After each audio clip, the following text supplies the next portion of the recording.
तुम मेरे सामने कोई भी आदमी लेकर आ जाओ, मैं उसे 3 दिन के अंदर आमिर जमीर बना सकती हूँ, देखना। अच्छा, और उस जैसी नजरें, उस जैसी मुस्कुराहट, उस जैसी नीली आंखें, क्या वो भी बना सकती हो? मेरे ख्याल में तो नहीं।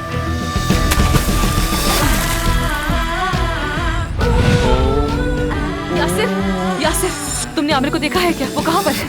ये देखना क्या होता है? दिल की आंख से देखा या अपनी साथी आंख से देखा?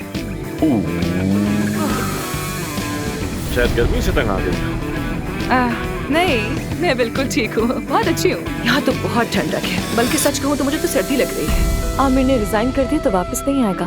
तो मैदान अफसून के लिए छोड़ दें, मैं ऐसा कभी नहीं होने दूंगी। इस ऑपरेशन को करने वाले डॉक्टर का नाम है अली बचाकची और वो कई साल अमेरिका में। कौन?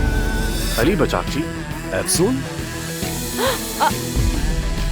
अली, अली। क्या आप एक दूसरे को जानते हैं? कहीं मैंने खलल तो नहीं डाला? नहीं नहीं, मैं तो नहीं जानती इन्हें। मैंने कैसे जानूंगी? बिल्कुल नहीं जानती। अब क्या करोगी? क्या करूंगी? भाग जाऊंगी यहाँ से। तुम संभालोगी सब कुछ। मैं भाग रही हूँ। मुझे एक आइडिया है।